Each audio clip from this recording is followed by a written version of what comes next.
Merci d'être avec nous cet après-midi pour cette table ronde avec... alors, vous avez, et ça je vous remercie d'ailleurs, souhaité un dialogue. Mais c'est vrai que c'est beaucoup plus sympa et chaleureux. Donc, c'est pas toujours le cas. Donc, je vous remercie pour cette délicatesse et puis d'avoir pris du temps dans votre agenda serré. On a, m'attendez, encore 20 minutes. Donc, on va en profiter. J'attends de vous des réponses comme vous savez le faire. Direct. Très bien, je vais faire au mieux. Ça vous Bonjour va, ça à chacune et à chacun en premier lieu. Peut-être d'avant de démarrer, ça vous fait quoi d'être là? Merci d'être là. Mais ça vous fait quoi d'abord, vous? Déjà, un grand plaisir parce que 20 ans après la loi de Jean-Louis Borloo, c'est un bel anniversaire. Et finalement, de constater tout ce qui a pu être fait sur cette période, parce que 20 ans, c'est à la fois beaucoup, mais c'est aussi court. Et je mesure tout le chemin qui a été bâti, également tous les enjeux qui peuvent exister. Et donc, c'est un vrai plaisir, un vrai honneur, en tout cas, d'être à vos côtés et vous dire que je suis également avec vous pour préparer tous les enjeux de demain, faire un constat, effectivement, de ce qui peut exister aujourd'hui, mais préparer l'avenir, puisque c'est de ça dont il s'agit. Alors moi, je suis journaliste, donc je vais être curieux, mais je ne vais pas vous couper la parole, hein, pas à la radio ou à la télé. Par contre, j'attends de vous des réponses. Hein. On est d'accord, on est entre nous. Il y a des fois, si vous ne pouvez pas le dire, il faudra nous dire je ne peux pas le dire. On comprendra. Hein. Très bien, joker alors. Bon, vous avez le droit à 3 jokers, comme dans une certaine émission de télé.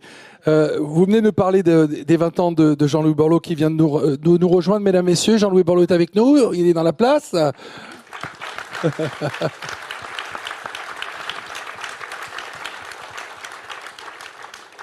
Alors, selon l'étude du cabinet Wyman, les services à la personne représentent des centaines de milliers d'emplois. Vous l'avez vu, ce rapport, j'imagine, un fort potentiel de croissance. Pourtant, j'ai l'impression que les professionnels ont souvent l'impression d'être les oubliés de ces plans économiques. Ce secteur est-il pour vous stratégique pour l'économie française ? Oui, effectivement, et il faut redire tout ce que représentent aujourd'hui les services à la personne. Quelques chiffres, sans pour autant en donner beaucoup.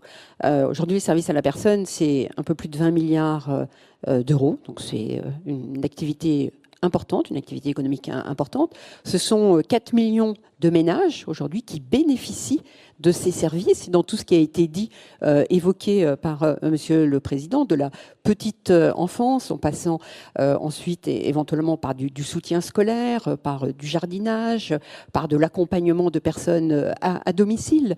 Voilà, donc répondre à votre question, puisque finalement c'était celle-ci, je vais faire court, puisque vous m'avez demandé de faire court. Est-ce que les personnes sont des oubliées? Non, je ne voudrais pas dire cela, parce que ce serait, je dirais, un petit peu blessant pour ces personnes, parce qu'elles apportent un véritable soutien à une économie de proximité, mais à des personnes. Derrière, il y a de l'humain. Et ce sont des services dont on a besoin. Et moi, je veux saluer aujourd'hui le père fondateur qui est là, Jean-Louis Borloo, qui a su créer un dispositif pour répondre à des besoins, mais des besoins qui vont encore être grandissants. Donc non, les personnes ne sont pas des oubliés, mais il faut continuer à accompagner, probablement avec une meilleure attractivité aussi de ces métiers. Et la meilleure attractivité, ça passe également par une meilleure rémunération, des meilleures évolutions de carrière professionnelle, des meilleures qualités de vie. Et c'est tout cela, en tout cas, je veux saluer tout le travail qui a été effectué par la Fédération pour accompagner tous ces métiers. Vous rebondissez quand vous voulez, Brice, hein, vous le savez, hein, puisque c'est tout à fait. C'est quand vous avez la main aussi. Alors, quand je les interroge, moi qui suis extérieur, les gens qui travaillent dans cette fédération, les chefs d'entreprise, hein, ils vous disent à peu près tous pareil.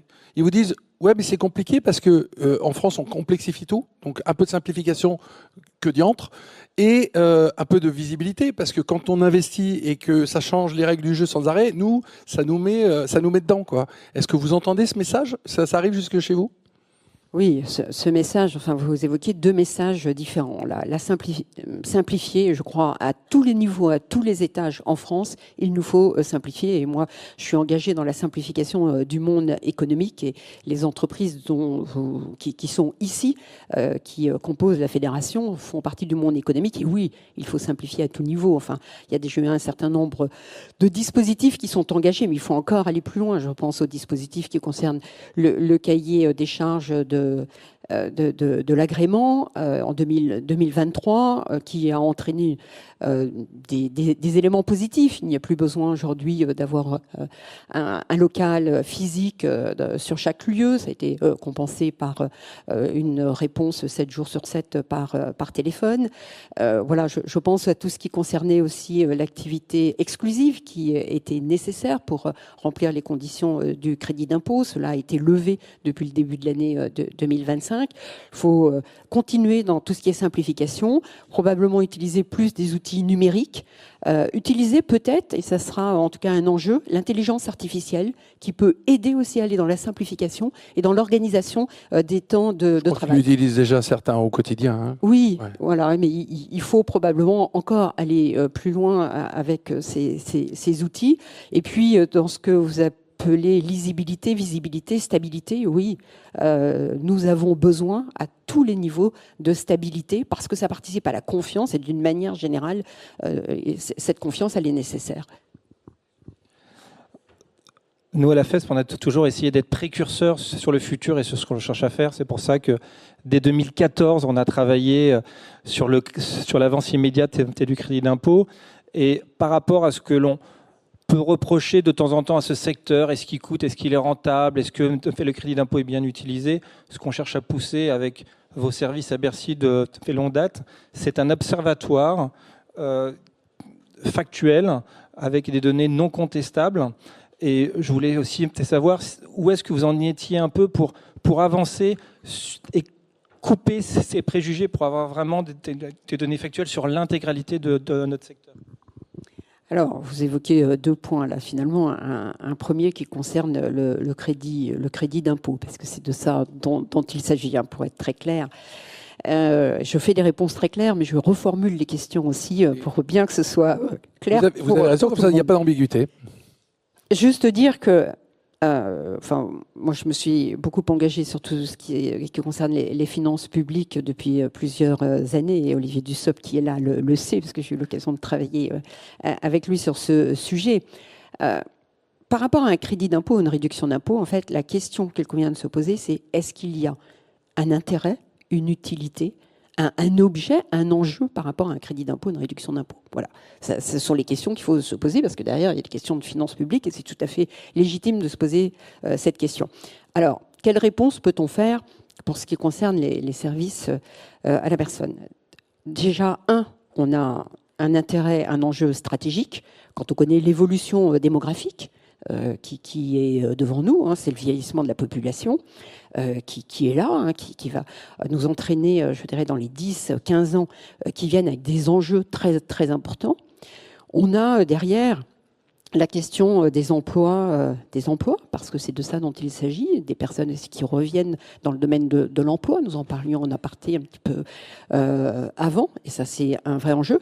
Et puis nous avons, même parce qu'il faut en parler, tout ce qui concerne le travail dissimulé. Finalement, il y a trois intérêts, trois impacts qui permettent de justifier l'intérêt du crédit d'impôt. Et en tout cas, vous pouvez compter sur moi pour continuer à faire évoluer encore plus pour prendre en compte cette dimension importante et cet enjeu, parce que devant nous, on a des véritables besoins. Et donc, à un moment donné, quand les besoins sont tellement importants à ce niveau, il faut se donner tous les moyens d'y répondre. Et en tout cas, ça participe également. Je peux reformuler moi aussi ? Donc, si j'ai bien compris, vous me dites, Madame la Ministre, si je comprends bien, vous allez être l'avocate, vous allez défendre cette profession et cette fédération auprès du ministère au-dessus du Travail et du Budget ? Alors, le ministère du Budget, il est en dessous. Il est en dessous ? Oui, mais c'est pas grave, je défendrai quand même. Le ministère du Travail, il est un petit peu plus loin. Le budget. Oui, le budget, à Bercy, moi je suis au 6e et le budget est au 5e. Donc le budget est en dessous. D'accord. Voilà, donc, est-ce que vous allez descendre au 5e ? Donc ma question, est-ce que vous allez descendre au 5e pour porter la bonne parole ? Je ferai monter le 5e chez moi pour porter la bonne parole. Peu importe, mais on se retrouvera. Oui, non, les enjeux, enfin, et les chiffres, vous les connaissez, les besoins sont tellement importants dans les années qui viennent, et Jean-Louis Borloo le sait, Olivier Dussopt le sait, et vous le savez tous, qu'à un moment donné, il faut qu'on ait les moyens d'y répondre. Et les moyens d'y répondre, ça passe par un déploiement, un accompagnement. Donc, il faut donner une dynamique, il faut y répondre. Et comme je le disais tout à l'heure, il y a 3 éléments. Un besoin, des emplois non délocalisables, et ça c'est important de le rappeler. Voilà, et quand on vit le monde économique que nous vivons avec toutes les plateformes asiatiques aujourd'hui qui prennent un certain nombre d'éléments de nos commerces, de flux commerciaux qui sont en train aujourd'hui d'intervenir et de mettre à mal notre commerce, voilà, ça c'est un enjeu, les besoins sont là, et puis il y a la question du travail dissimulé. Et puis c'est un vrai lien social. C'est-à-dire que ce maillage que vous avez en France et hors hexagone également est unique.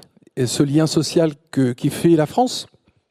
Je dirais ce lien social, ce lien intergénérationnel, ce lien sur l'ensemble des territoires, qu'il s'agisse de milieux urbains, de milieux ruraux. Moi, je viens d'un département rural qui n'a pas une grande densité de population et je sais tout le service que peuvent apporter les structures qui, je dirais, permettent de l'accompagnement, des services à domicile, que ce soit la garde d'enfants, des soutiens scolaires, l'accompagnement de personnes âgées, de personnes dépendantes et tout ça. Franchement, ça n'a pas de valeur. Et toutes les familles sont concernées. Voilà, nous, on a les ménages et les familles tout entières.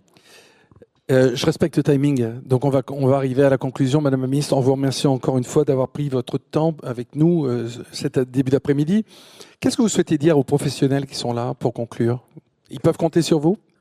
Alors, je voudrais déjà les remercier pour, je dirais, tout votre engagement, remercier la fédération, parce que c'est vrai que c'est important d'avoir une structure qui fédère déjà, parce que c'est important de se retrouver. C'est de manière collective, finalement, qu'une profession évolue, s'adapte. Je crois que ça, c'est très important. Et dire à tous les professionnels, vous remercier pour tout le service que vous apportez, tout cet accompagnement, effectivement, qui apporte, je dirais, un soutien qui apporte de l'humain auprès d'un certain nombre de personnes. Et ça a énormément de valeur. Et puis, je terminerai par encore remercier, féliciter Jean-Louis Borloo pour avoir eu cette initiative il y a 20 ans de cela. C'est un bel anniversaire, 20 ans. Et si cela n'avait pas été fait, je crois qu'aujourd'hui, ça nous manquerait parce qu'on serait probablement en très, très grande difficulté sur un certain nombre de familles.